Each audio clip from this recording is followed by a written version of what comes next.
Hello everyone, இந்த வீடியோவில் நம்ம கிளாஸ் 7th பால் மகாபாரத் கதாவோட 5th and 6th chapter பார்க்க போகிறோம். So let's start 5th chapter. Vidur. Vichitravirya की रानी अंबालिका की दासी की कोख से धर्मदेव का जन्म हुआ था. ஸோ விசித்திர வீரியரோட ராணி அவங்களோட வைஃப் அம்பாலிகா இருக்காங்க இல்லையா, அவங்களோட மெய்டு. ஸோ அவங்க மெய்டுக்கும் விசித்திர வீரியருக்கும் பிறந்தவர் தான் வந்து தர்மதேவன்றவர். वही आगे चलकर विदुर के नाम से प्रख्यात हुए. ஸோ அவர் தான் வந்து विदुरன்ற नेमல फेमस आनार. धर्मशास्त्र और राजनीति में उनका ज्ञान अथाह था. ஸோ மோரல் வேல்யூஸ் அண்ட் பாலிட்டிக்ஸில் பார்த்தீங்கன்னா அவங்களோட நாலேஜ் வந்து ரொம்ப டீப்பாக இருந்தது.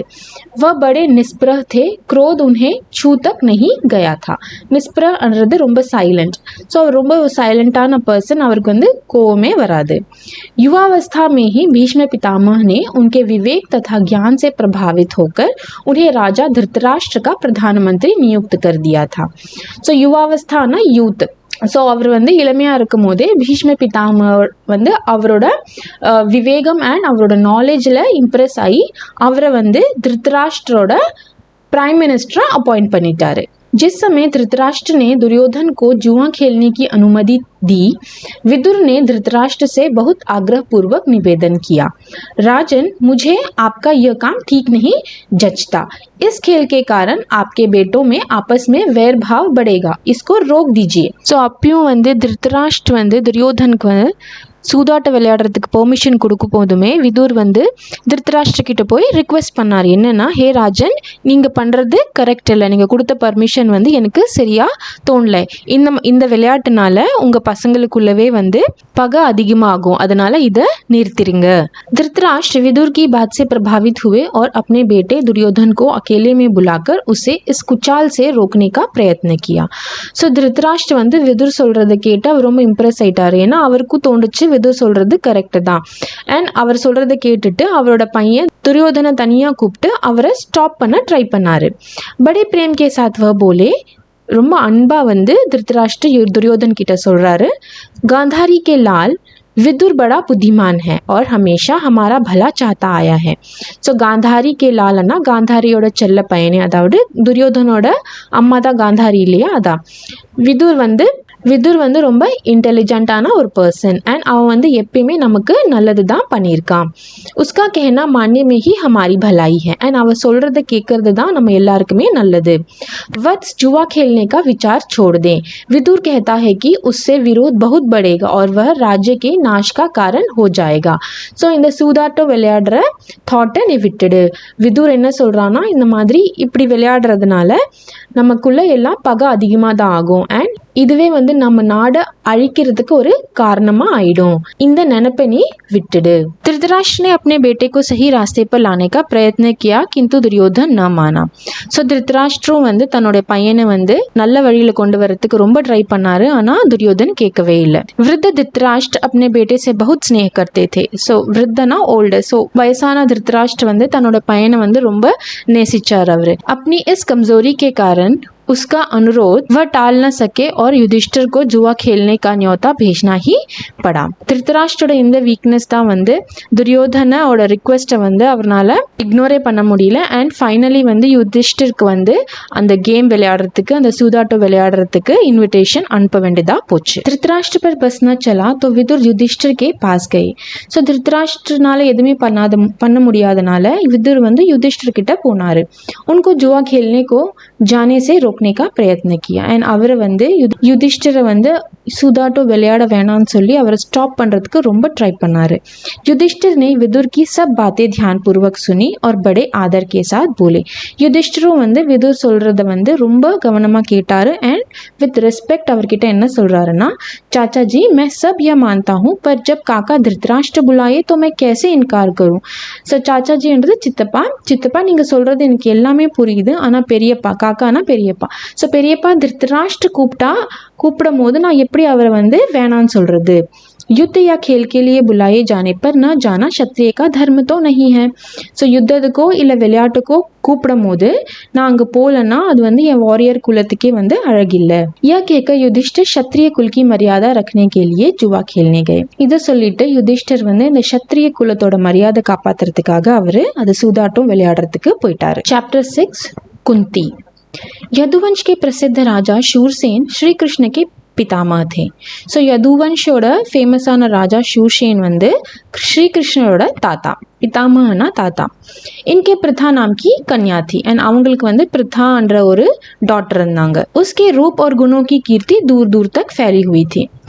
அவங்களோட அழகும் அவங்களோட குணமும் வந்து குணத்தோட ஃபேம் வந்து தூர தூரத்துக்கு பரவி இருந்தது. शूरसेन के फुफेरे भाई कुंती भोज के कोई संतान न थी. ஸோ ஃபுஃபேரேன்றது என்னன்னா ஃபூஃபான்றது வந்து அத்தை ஹஸ்பண்ட்.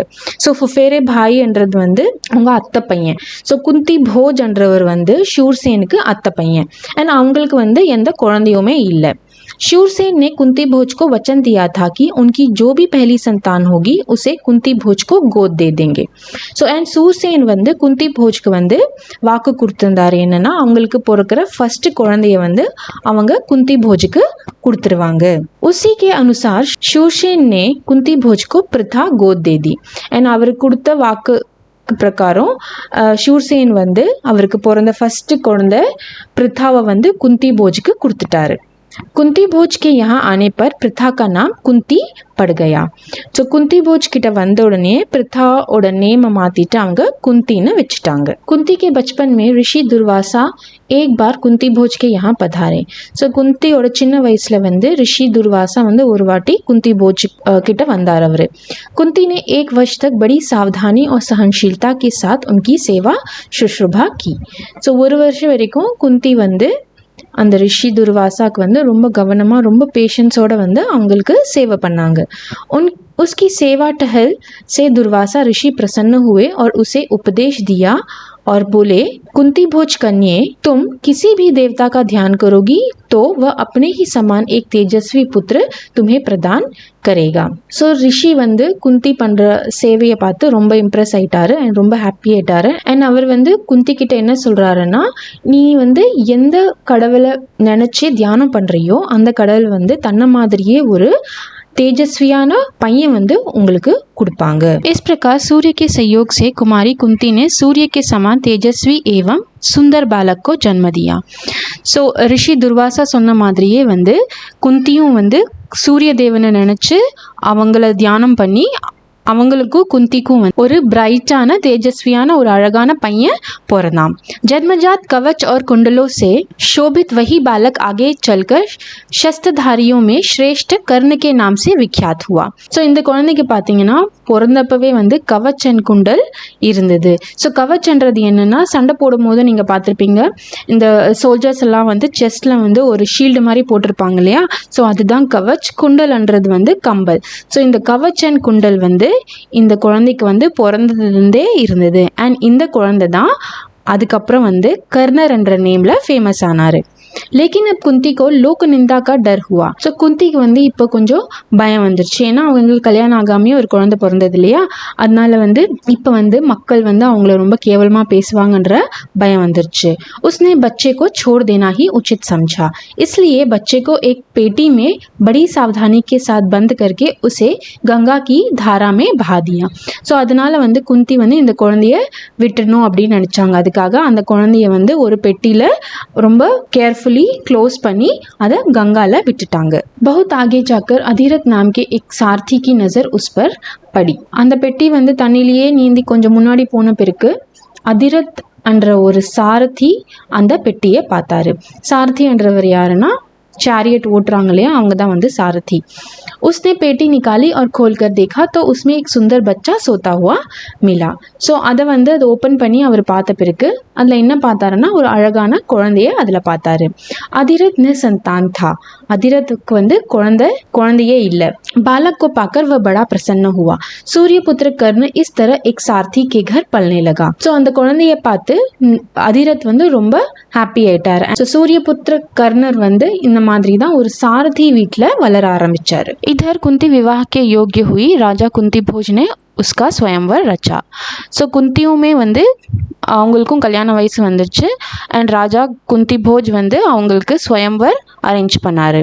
उससे विवाह करने की इच्छा से देश विदेश के अनेक ராஜ்குமார் ஸ்வயம்வர் மே ஆயே. அவங்களை கல்யாணம் பண்ணிக்கிறதுக்காக நிறைய நாட்டிலேருந்து நிறைய ராஜ்குமார்கள் ஸ்வயம்வரில் வந்து கலந்துக்கிட்டாங்க. हस्तिनापुर के राजा पांडु भी स्वयंवर में शरीक हुए थे. सो हस्तिनापुरोட राजा पांडु கூட स्वयंवरத்தில் கலந்துக்கிட்டாரு. कुंती ने उन्हें ही गले में वरमाला डाल दी. महाराज पांडु का कुंती से ब्याह हो गया और वह कुंती सहित हस्तिनापुर लौट आए. एंड कुंतिயும் வந்து ராஜா பாண்டுவோட கழுத்துல தான் வரமாலா போட்டாங்க. அண்ட் மகாராஜ் பாண்டுக்கும் குந்திக்கும் கல்யாணம் ஆயிடுச்சு. அவங்க குந்தியை கூட்டிட்டு हस्तिनापुरக்கு திரும்பிட்டாரு. उन दिनों राजवंशों में एक से अधिक ब्याह करने की प्रथा प्रचलित थी. ஸோ அப்பெல்லாம் வந்து ராஜாக்கள் பார்த்தீங்கன்னா நிறைய கல்யாணம் பண்ணிக்கிறதுக்கு அவங்களுக்கு அலௌட் இருந்தது.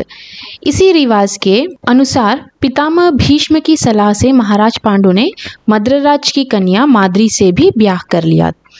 ஸோ அது அலௌட் இருந்ததுனால தான் வந்து பீஷ்ம பிதாம சொன்னதுனால மகாராஜ் பாண்டு வந்து மறுபடியும் மதுரராஜோட பொண்ணு மாதிரியை கல்யாணம் பண்ணிக்கிட்டாரு. एक दिन महाराजा पांडु वन में शिकार खेलने गए. ஸோ ஒரு நாள் வந்து மகாராஜ் பாண்டு வந்து காட்டுக்கு வந்து வேட்டையாட போனாரு. वहीं जंगल में हिरण के रूप में एक ऋषि दंपति भी विहार कर रहे थे. ஸோ அங்கே தான் காட்டில் வந்து மான் வேஷத்துல வந்து ஒரு ரிஷி தம்பதி வந்து அங்க சுத்திட்டு இருந்தாங்க. பாண்டுனே अपने तीर से हिरण को मार गिराया. एंड पांडु என்ன பண்ணாரு, அவர் அம்பு விட்டு அந்த माने வந்து கொன்னுட்டாரு. उनको यह पता नहीं था कि ये ऋषि दंपति है. ऋषि ने मरते मरते पांडु को शाप दिया. பாண்டுக்கு வந்து அந்த மான் வந்து ரிஷி முனி தான் அப்படின்ற விஷயம் தெரியாது. அண்ட் அந்த ரிஷி வந்து இறக்கும் போது पांडु को वंदे साबम गुड़तारे. ऋषि के शाम से पांडु को बड़ा दुख हुआ. साथ ही वह अपनी भूल से खिन्न होकर नगर को लौटे और पितामह भीष्म तथा विदुर को राज्य का भार सौंपकर अपनी पत्नियों के साथ वन में चले गए और वहां पर ब्रह्मचारी जैसा जीवन व्यतीत करने लगे. ऋषि कुड़ता साबदनाल वंदे பாண்டு ரொம்ப சோகமாயிட்டாரு, ரொம்ப கஷ்டப்பட்டாரு. அண்ட் அவரும் வந்து தன்னுடைய தப்பை வந்து ரியலைஸ் பண்ணிட்டு என்ன பண்ணாரு, திரும்பவும் நகரத்துக்கு போயிட்டு அங்கே பீஷ்ம பிதாமா அண்ட் விதுருக்கு அவரோட எல்லா ரெஸ்பான்சிபிலிட்டிஸ், அவரோட ராஜ்யத்தை வந்து கொடுத்துட்டு தன்னுடைய வைஃபுங்களை கூப்பிட்டுட்டு அவர் காட்டுக்கு வந்துட்டாரு. அண்ட் அங்கே வந்து அவர் வந்து ஒரு பிரம்மச்சாரி மாதிரி அவரோட லைஃப்பை ஸ்பெண்ட் பண்ண ஆரம்பிச்சிட்டாரு. कुंती ने देखा कि महाराज को संतान लालसा तो है, लेकिन ऋषि के शापवश वह संतानोपत्ति नहीं कर सकते. ஸோ குந்தியும் பார்த்தாங்க, மகாராஜ் பாண்டுக்கு வந்து குழந்தைங்களெல்லாம் ரொம்ப பிடிக்கும், அவருக்கும் வந்து குழந்தை வேணும்னு ஆசை தான். ஆனால் ரிஷி கொடுத்த சாபத்தினால அவர்னால குழந்தை பெற்றுக்கவே முடியாது. अतः उसने विवाह से पूर्व दुर्वासा ऋषि से पाए वरदानों का पांडु से जिक्र किया. ஸோ அதனால வந்து குந்தி வந்து அவங்களுக்கு கல்யாணத்துக்கு முன்னாடி दुर्वासा ऋषि கொடுத்த வரத்தை பத்தி पांडु கிட்ட சொன்னாங்க. उनके अनुरोध से कुंती और माद्री ने देवताओं के अनुग्रह से 5 पांडवों को जन्म दिया. पांडु रिक्वेस्ट பண்ணதனால குந்தியும் மாதிரியும் வந்து எல்லா கடவுளையும் வந்து தியானம் பண்ண பிறகு அவங்களுக்கு 5 பாண்டவர்கள் பிறந்தாங்க. वन में ही 5 का जन्म हुआ और वहीं तपस्वियों के संग वे पलने लगे.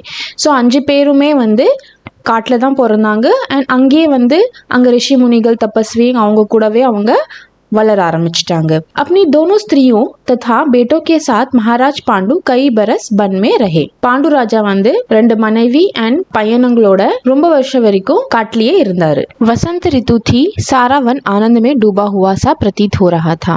ஸோ வசந்த் ரித்து அப்படின்னா ஸ்ப்ரிங் சீசன்னால காட்டில் எல்லாருமே ரொம்ப ஹாப்பியாக இருந்தாங்க.